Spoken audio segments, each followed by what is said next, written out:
بسم اللہ الرحمن الرحیم۔ گمنام ہیرو کے معزز ناظرین السلام علیکم۔ دوستو لائک ضرور کر دیا کریں، شکریہ۔ آئیے چلتے ہیں کہانی کی طرف۔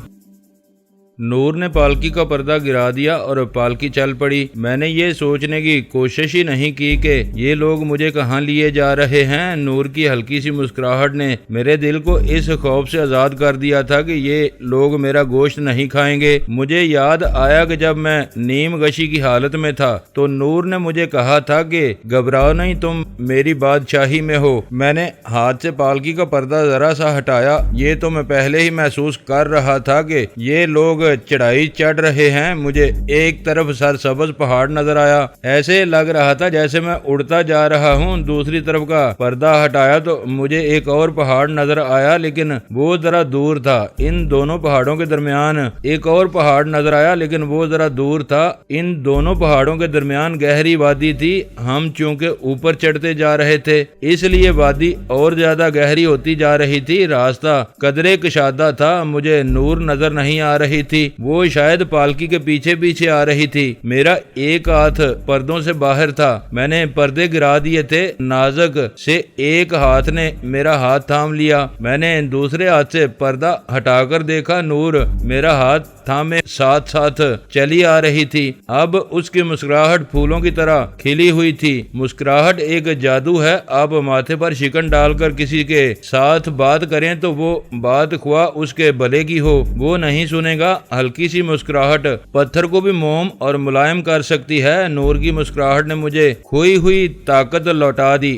جی میں آئی کہ پالکی سے اتر کر نور کے ساتھ ساتھ چلوں۔ میں نے ذرا آگے کو سرکنے کی کوشش کی بھی، لیکن سارے جسم سے درد کی ٹیسیں اٹھی۔ پھر میں نے کوئی حرکت نہ کی۔ اب درد کی اس ٹیس نے مجھے پریشان نہ کیا، یہ نور کی مسکراہٹ کی مسیحائی تھی۔ اس نے نہایت آہستہ سے میرا ہاتھ پردے کے اندر کر دیا اور میرے اور نور کے درمیان پردہ آ گیا۔ میں نے ایسا سکون محسوس کیا کہ مجھ پر غنور کی طاری ہو گئی۔ آنکھ کھلی تو پالکی کی بجائے اب میں ایک جھونپڑے میں تھا۔ میں اسے جھونپڑا اس لیے کہہ رہا ہوں کہ یہ اینٹوں اور سیمنٹ کا بنا ہوا نہیں تھا، لیکن یہ اینٹوں اور سیمنٹ کے بنے ہوئے مکانوں سے زیادہ خوش نما تھا۔ میں فرش پر پڑا تھا، لیکن بستر اتنا نرم و گداز جیسے میں بڑے امیرانہ پلنگ پر پڑا ہوں۔ میں وہاں اکیلا تھا۔ تھوڑی دیر بعد نور اندر آئی۔ اس کے پیچھے وہ بوڑھا جنگلی آیا جو نور کو اپنے کسی پر اسرار اثر میں لا کر یہاں لے آیا تھا۔ اس کا نام مجھے ٹامبے بتایا گیا۔ بعد میں یہ بھی پتا چلا کہ نور کے بعد قبیلے میں اسی کا حکم چلتا ہے۔ اس بوڑھے ٹامبے کو میں پہلے بھی اچھی طرح دیکھ چکا تھا۔ وہ ملاقات یہاں آنے سے پہلے اس جنگل سے باہر ہوئی تھی۔ میں نے اس وقت خاص طور پر یہ دیکھا تھا کہ یہ بوڑھا ہے تو جنگلی، لیکن اتنا دانش مند میں نے اپنی مہذب دنیا میں بھی بہت کم کبھی دیکھا ہوگا۔ میں عالم فاضل نہیں ہوں، لیکن تجربے اور مشاہدے نے مجھے بتایا ہے کہ علم اور عقل کا آپس میں کوئی تعلق نہیں۔ اگر ہے تو وہ کوئی دور پار کا تعلق ہوگا۔ عالم الفاظ کا قیدی ہو کے رہ جاتا ہے، وہ الفاظ کے ساتھ کھیلتا ہے اور الفاظ اس کے ساتھ کھیلتے ہیں، اور جو لکھے ہوئے الفاظ سے آزاد ہو کر اپنی عقل استعمال کرتا ہے وہ عالم سے زیادہ بہتر انسان ہوتا ہے۔ میں جانتا ہوں کہ میری یہ کہانی پڑھنے والوں میں کئی لوگ ایسے ہوں گے جو کہیں گے کہ یہ شخص جوانی میں بھی جاہل تھا، بڑھاپے میں بھی جاہل ہی رہا۔ وہ ٹھیک کہتے ہیں، انہوں نے کتابیں پڑھی ہیں۔ میں اپنی جگہ سچا ہوں۔ میں نے ان انسانوں کو بھی پڑھا ہے جو خود ایسے حالات پیدا کر لیتے ہیں جو انہیں چکی کی طرح پیسنے لگتے ہیں۔ میں نے ان انسانوں کو بھی پڑھا ہے جو کہتے ہیں کہ جو کچھ ہے وہ اگلا جہان ہے۔ میں نے ان انسانوں کو بھی پڑھا ہے جو کہتے ہیں کہ جو کچھ ہے یہی دنیا ہے۔ زندہ وہ بھی رہتے ہیں، زندہ یہ بھی رہتے ہیں۔ ایک زندگی میری ہے جس کی میں کہانی لکھ رہا ہوں، ایک زندگی آپ کی ہے جو اس کہانی سے لطف اٹھا رہے ہیں۔ بس یہ ہے میرا علم جو عالم کی نگاہ میں جہالت ہے۔ نور میرے پاس بیٹھ گئی۔ اس نے اپنا ہاتھ میرے ماتھے پر رکھا اور بڑے پیارے لہجے میں بولی، ذرا حوصلہ رکھنا۔ ٹامبے میرے پاس بیٹھ گیا۔ معلوم نہیں اس کے ہاتھ میں کوئی جڑی بوٹی تھی یا پھول تھا۔ وہ اس نے میری ناک کے ساتھ لگا دیا۔ کچھ ہی دیر بعد نور کا چہرہ دھندلا ہونے لگا، پھر یہ چہرہ پانی میں عکس کی طرح جلمل کرنے لگا، پھر آہستہ آہستہ میری آنکھوں کے آگے تاریکی آنے لگی۔ معلوم نہیں کتنا وقت گزر گیا تھا جب میری آنکھوں کے آگے روشنی آنے لگی اور مجھے چہرے دکھائی دینے لگے۔ سب سے پہلے میں نے نور کو دیکھا جو میرے قریب بیٹھی تھی۔ کیا تم لوگوں نے مجھے بے ہوش کر دیا تھا؟ ہاں، نور نے کہا، زخموں کی مرہم پٹی کے لیے بے ہوش کرنا ضروری تھا۔ 14-15 دن میرے زخموں کی مرہم پٹی اسی طرح ہوتی رہی۔ یہ لوگ مجھے اپنی بنائی ہوئی دوائیاں بھی کھلاتے رہے۔ کھانے میں مجھے زیادہ تر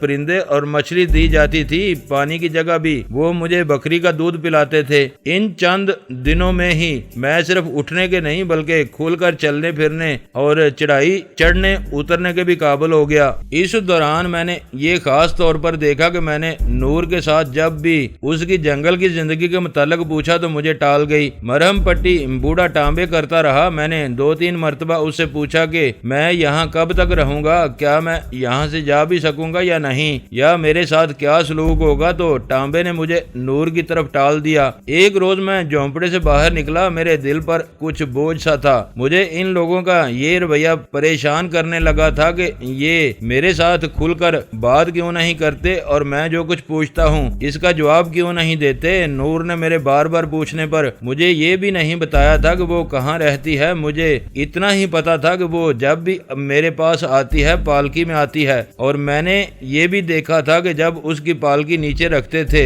اور وہ باہر نکلتی تھی تو پالکی اٹھانے والے سجدے میں گر جاتے تھے۔ میں نے یہ بھی دیکھا کہ نور بہت ہی خوبصورت ہو گئی تھی۔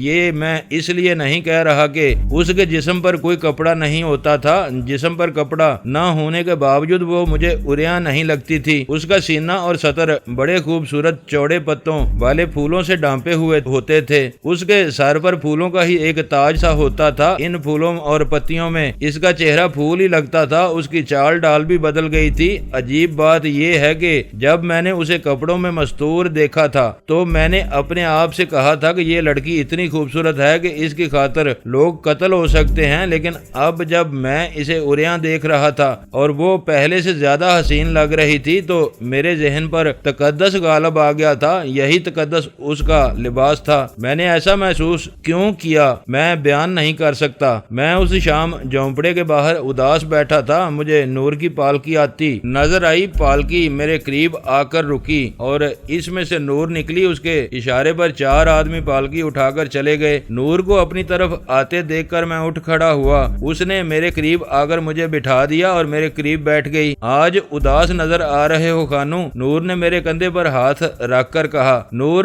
میں نے جھنجھلا کر کہا، مجھے کچھ تو بتاؤ، کچھ تو سمجھاؤ، مجھے یوں ٹال کر وسوسوں میں نہ ڈالو۔ اگر تم چاہتی ہو ان جنگلیوں کی طرح میں بھی تمہارے آگے سجدہ کروں تو تم میری باتوں کا جواب دو گی تو میں سجدے میں گر جاتا ہوں۔ نور نے کہا لگایا اور بولی، تم بہت سیدھے آدمی ہو، کیا تمہیں مجھ پر بھروسہ نہیں؟ بھروسہ ہے، لیکن یہ بھروسہ وہم بنتا جا رہا ہے۔ میں نے کہا، مجھے کچھ تو بتاؤ، یہی بتا دو کہ تم یہاں خوش ہو۔ تم وہ لڑکی ہو جس نے اپنی عصمت بچانے کے لیے 2 بڑے جابر آدمیوں کو قتل کر دیا تھا، لیکن اب تم ان جنگلیوں کے پاس ہو۔ کیا اب بھی تم اپنی عصمت کو بچا کر رکھتی ہو؟ تم نے یہ کیوں پوچھا ہے؟ نور نے پوچھا۔ کیا تمہیں میری عصمت کے ساتھ دلچسپی ہے؟ ہاں، میں نے کہا، مجھے تمہاری عصمت کے ساتھ روحانی لگاؤ ہے۔ تم نے 2 آدمیوں کو قتل کر کے میرے دل میں اتنی عزت اور قدر پیدا کر لی ہے کہ تمہاری عزت کی خاطر میں اپنی جان دینے کے لیے تیار ہوں۔ اگر ان جنگلیوں نے تمہیں اپنا کھلونا بنا رکھا ہے اور تم یہاں سے نکلنا چاہتی ہو تو میں تمہیں یہاں سے نکالنے کے لیے جان کی بازی لگا دوں گا۔ پھر مجھے اپنے ساتھ رکھو گے؟ نور نے پوچھا۔ میں نے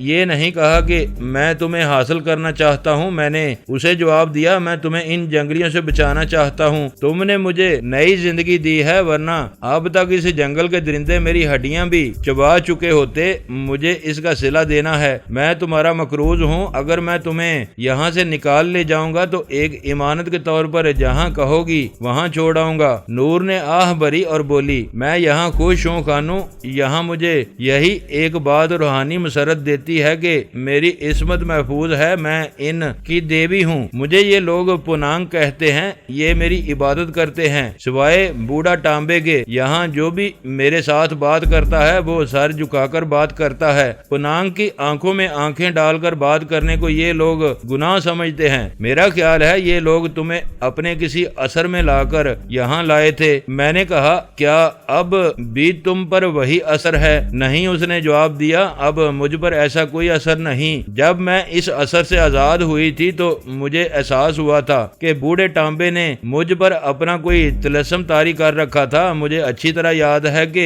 میں تم لوگوں سے کس طرح جدا ہوئی تھی۔ میرے دل میں تم سب کی نفرت پیدا ہو گئی تھی اور احمد علی کو تو میں قتل کرنے لگی تھی۔ مجھے یہ ننگ درنگ لوگ بہت ہی پیارے لگے۔ پھر ایسے ہوا جیسے میں خواب دیکھ رہی تھی اور آہستہ آہستہ میری آنکھ کھل رہی ہو۔ میں پوری طرح اپنے آپ میں آ گئی اور مجھے سب کچھ یاد آنے لگا۔ میرے دل میں تمہاری اور احمد علی کی جو نفرت پیدا ہو گئی تھی وہ دل سے نکل گئی تھی، لیکن ایسی خواہش نہ ہوئی کہ احمد علی کے پاس واپس چلی جاؤں۔ ایک ڈر پیدا ہوا کہ یہ جنگلی میرے ساتھ وہی سلوک کریں گے جس سے بچنے کے لیے میں نے 2 آدمیوں کو قتل کر دیا تھا۔ رات کو میں اپنے جھونپڑے میں اکیلی ہوتی ہوں۔ 2 جنگلی برچھیوں اور تیر کمانوں سے مسلح باہر کھڑے رہتے ہیں۔ پہلے پہل میری نیند اڑ گئی تھی، لیکن ان لوگوں نے مجھے ایک چلتا پھرتا بت بنا دیا ہے جس کی یہ لوگ پوجا کرتے ہیں۔ یہ لوگ صحیح معنوں میں میرے آگے بچھتے ہیں۔ کیا تمہارے دل میں احمد علی کی محبت ابھی زندہ ہے؟ ہاں، اس نے جواب دیا، زندہ ہے۔ وہ کہاں ہے؟ مجھے معلوم ہو گیا ہے کہ تم لوگوں نے ایک قافلے کو لوٹا ہے اور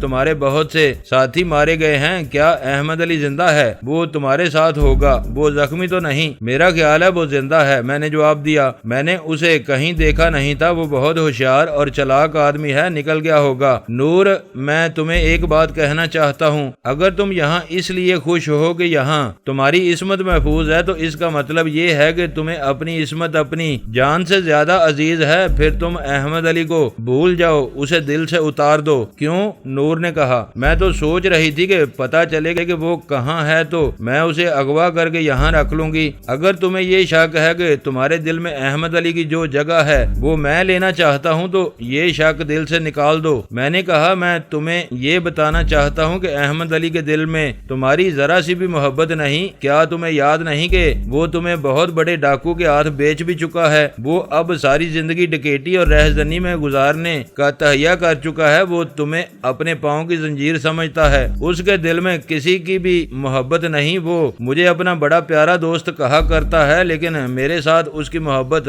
اتنی ہی ہے جتنی مالک کو دودھ دینے والی یا سواری والے جانور سے ہوتی ہے۔ وہ میری جسمانی طاقت کو اپنی مجرمانہ زندگی میں استعمال کر رہا ہے۔ مجھے یقین نہیں آتا کہ تم جو کچھ کہہ رہے ہو وہ بالکل درست ہے۔ نور نے کہا، میں تو یہ سوچ رہی ہوں کہ ان لوگوں کو کسی طرح دھوکہ دے کر یہاں سے نکل جاؤں اور احمد علی کے پاس جا پہنچوں۔ میں تمہیں اسی مقصد کے لیے اٹھا لائی تھی کہ تم مجھے یہاں سے فرار کرواؤ گے۔ بھول جاؤ نور، میں نے کہا، اس دنیا کو بھول جاؤ جہاں سے تم آئی ہو۔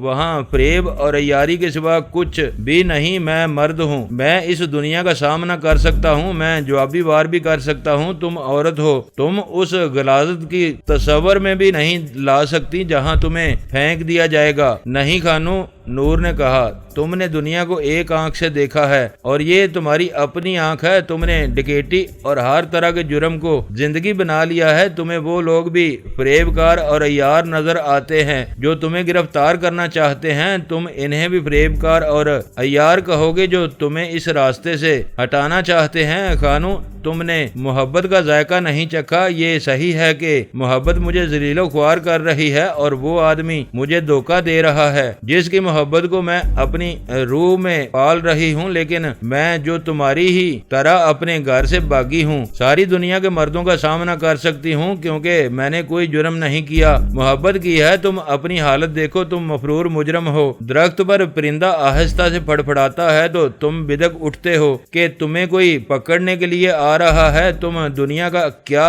ایک بچے کا سامنا کرنے کے قابل بھی نہیں رہے۔ اگر احمد علی مجھے دھوکہ دے رہا ہے تو میں یہ نہیں کہوں گی کہ ساری دنیا مکار ہے۔ تم ٹھیک کہتی ہو نور، میں نے آہ بھر کر کہا، تم نے محبت دیکھی ہے، میں نے اپنے باپ کا خون دیکھا ہے، اپنے باپ کے قاتلوں کو سینے تان کر گاؤں میں دندناتے دیکھا ہے۔ تمہاری آنکھوں میں پیار ہے، میری آنکھوں میں خون اترا ہوا ہے۔ میں اس وقت چھوٹا سا تھا اور مجھے اپنے باپ سے محبت تھی، اس محبت کا خون کر دیا گیا۔ محبت کی چنگاری میرے دل میں بھی سلگ رہی ہے، لیکن میں بھٹک گیا ہوں۔ کوئی طاقت جسے میں نہیں سمجھتا کہ وہ کیا ہے، وہ مجھے ان راہوں پر لے آئی ہے جن راہوں پر اکیلے وکیلے مسافر اور سینکڑوں افراد کے قافلے لٹتے ہیں۔ ان راہوں پر خون بہتا ہے، مجھے یہی راہیں اچھی لگتی ہیں۔ میں نے اپنی آنکھوں میں آئے ہوئے آنسو چھپانے کی پوری کوشش کی، لیکن نور نے یہ آنسو دیکھ لیے۔ کانو، نور نے میرا چہرہ اپنے ہاتھوں میں تھام کر اپنی طرف کیا اور میری آنکھوں میں آنکھیں ڈال کر حیرت سے بولی، تمہاری آنکھوں میں آنسو؟ میرے آنسو بہہ نکلے۔ نور نے میرے گالوں پر اپنی ہتھیلیاں پھیر کر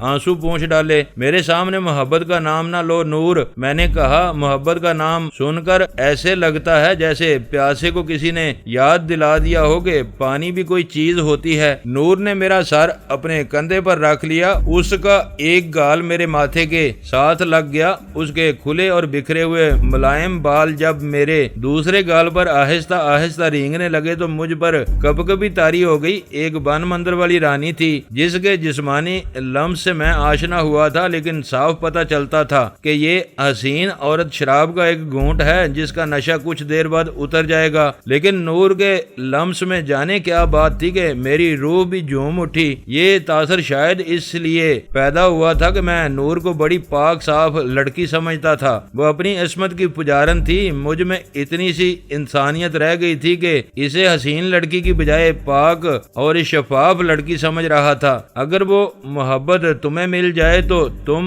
ان راہوں سے ہٹ آؤ گے جن پر تم اندھا دھند چلے جا رہے ہو۔ نور نے جذبات سے لرزتی ہوئی آواز میں کہا، تم بڑے پیارے انسان ہو، کہاں ہے وہ محبت میرے دل میں؟ نور نے کہا، میں مان گئی ہوں کہ احمد علی کے دل میں میری ذرا سی بھی محبت نہیں رہی، لیکن میں محبت کے بغیر شاید زندہ نہ رہ سکوں۔ نہیں، میں نے تڑپ کر کہا، میں تمہاری محبت کے قابل نہیں ہوں۔ پھول پر پھولوں جیسی حسین تتلی اچھی لگتی ہے، میں بچھو ہوں۔ میں تمہاری محبت کو اور تمہارے اس شفاف حسن کو ڈھانس لوں گا۔ میں انسان نہیں رہا، میں درندہ بن چکا ہوں۔ میں یہاں نہیں رہ سکوں گا، مجھے یہاں سے جانا ہے۔ جو محبت میں تمہیں دے رہی ہوں وہ درندوں کو انسان بنا دیتی ہے۔ میں نے نور کے چہرے پر نظر ڈالی، لیکن میری نظریں وہاں سے ہٹ کر دوسری طرف ہو گئیں جدھر سے ایک جنگلی چلا آ رہا تھا۔ وہ ہمارے سامنے آ کر سجدے میں گر پڑا۔ اس نے سجدے سے اٹھ کر اطلاع دی کہ ٹانبے آ رہا ہے۔ ذرا سی دیر بعد بوڑھا ٹانبے اوپر چڑھتا آ رہا تھا، اس کے ساتھ دو محافظ تھے۔ وہ جب نور کے سامنے آیا تو ذرا سا جھکا اور نور کے اشارے پر ہمارے سامنے بیٹھ گیا۔ کیا بات ہے ٹانبے؟ نور نے پوچھا۔ پونانگ دیوی، بوڑھے ٹانبے نے کہا، ہمیں اطلاع ملی تھی کہ یہاں سے کچھ دور ایک بہت بڑا قافلہ لوٹا گیا ہے جس میں لٹیروں کے بھی آدمی مارے گئے ہیں اور قافلے والوں کا بھی بہت نقصان ہوا ہے۔ ہمیں معلوم ہے کہ قافلے کو لوٹنے والے کون ہیں۔ ہمارا ایک دوست ہمارے پاس بیٹھا ہے۔ پونانگ دیوی جانتی ہے کہ جس علاقے میں قافلے کو لوٹا گیا ہے وہ علاقہ انگریزوں کی بادشاہی میں ہے۔ یہ میں جو شہروں میں جاتا رہتا ہوں اچھی طرح جانتا ہوں کہ کسی انگریز کا باپ بھی کوئی جرم کرے تو انگریز اسے بھی معاف نہیں کرتا۔ انگریز کی بادشاہی میں اتنے زیادہ آدمی قتل ہو گئے ہیں، وہ اتنے بڑے جرم کو نظر انداز نہیں کر سکتا۔ میں یہ سب جانتی ہوں ٹانبے، نور نے ایک ملکہ کی طرح کہا۔ کوئی نئی بات بتاؤ۔ ٹانبے نے سر جھکا لیا، پھر سر اٹھا کر بولا،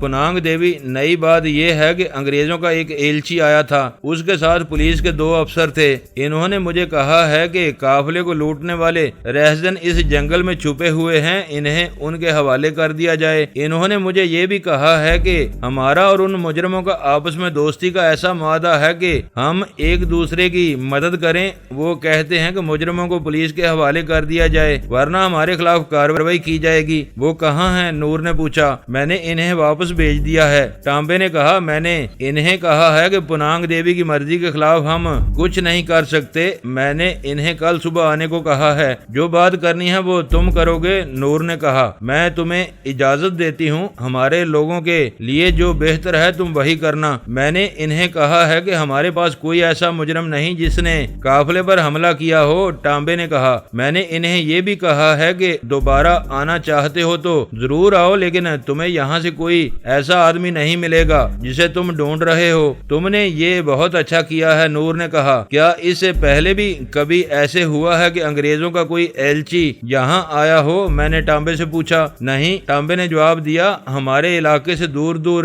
شہروں اور قصبوں میں ڈکیتی کی وارداتیں ہوتی رہتی ہیں، اور کبھی کبھی ہم تک انگریزوں کی دھمکی پہنچ جاتی ہے کہ مجرم کو پناہ دینا جرم ہے، لیکن ہم پرواہ نہیں کیا کرتے۔ ہم چونکہ کوئی جرم نہیں کرتے، سیدھی سادی سی زندگی گزارتے ہیں، اور انگریزوں کو ہماری طرف سے کوئی خطرہ نہیں، اس لیے ہمیں انگریز نے آزاد رکھا ہوا ہے۔ ہم اپنے آپ کو آزاد سمجھتے ہیں۔ یہ جنگل اور یہ پہاڑی ہماری دنیا ہے جہاں پنانگ دیوی کی بادشاہی ہے۔ ایسی کچھ اور باتیں کہہ سن کر جب ٹامبے جانے لگا تو میں نے نور سے کہا کہ ضروری سمجھتا ہوں کہ جب حکومت کے وہ افسر کل پھر آئیں تو ان کے ساتھ کسی ایسی جگہ بات چیت کی جائے جہاں میں چھپ کر سن سکوں۔ میں اسے اتنا ضروری نہیں سمجھتا، بوڑھے ٹامبے نے کہا۔ میں اسے ضروری سمجھتا ہوں، میں نے کہا۔ میں پولیس میں رہ چکا ہوں، تم لوگ دلیر اور بہادر ہو سکتے ہو، اتنے چلاک اور ہوشیار نہیں ہو سکتے کہ پولیس کی کارستانیوں کو سمجھ سکو۔ میں نے جو مشورہ دیا تھا اس کے مطابق یہ طے ہو گیا کہ یہ لوگ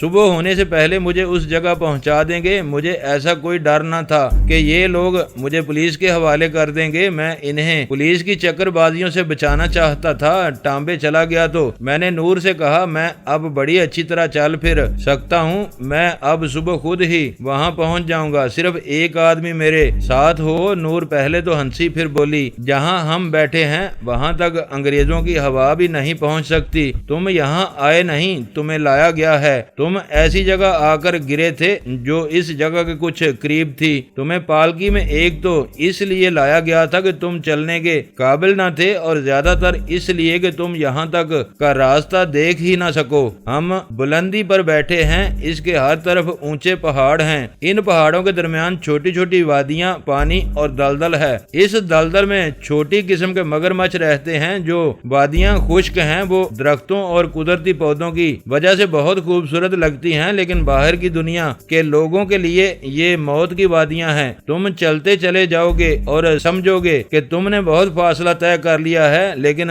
تم گھوم پھر کر بار بار اسی جگہ پہنچو گے جہاں سے تم چلے تھے، لیکن سمجھ نہ پاؤ گے کہ یہ وہی جگہ ہے۔ تمہیں پیاس محسوس ہوگی تو تم پانی کی تلاش میں بھٹکتے بھٹکتے پانی تک پہنچ جاؤ گے اور بےتابی سے پانی پینے لگو گے، لیکن کہیں نہ کہیں سے دو تین چھوٹے مگرمچھ تمہیں اس طرح آ کے اپنے منہ میں لے لیں گے کہ تمہیں اس وقت پتا چلے گا جب وہ تمہیں اپنی اپنی طرف گھسیٹ رہے ہوں گے۔ ہو سکتا ہے پانی میں رہنے والا اژدہا جو تمہاری ران سے زیادہ موٹا اور ہمارے قد سے زیادہ لمبا ہے تمہیں ایک ہی بار نگل لے۔ یہ اژدہا جس جانور یا انسان پر حملہ کرتا ہے سب سے پہلے اس کا سر منہ میں لیتا ہے تاکہ اس کا شکار مر جائے، پھر وہ آہستہ آہستہ اپنے شکار کو نگل لیتا ہے۔ کیا تم یقین کرو گے کہ یہ بوڑھا شخص جس کا نام ٹامبے ہے اگر اس دلدل اور پانی کے پاس جا کھڑا ہو تو مگرمچھ باہر آ کر اس کے سامنے آ رکتے ہیں اور اس کے منہ کی طرف دیکھنے لگتے ہیں۔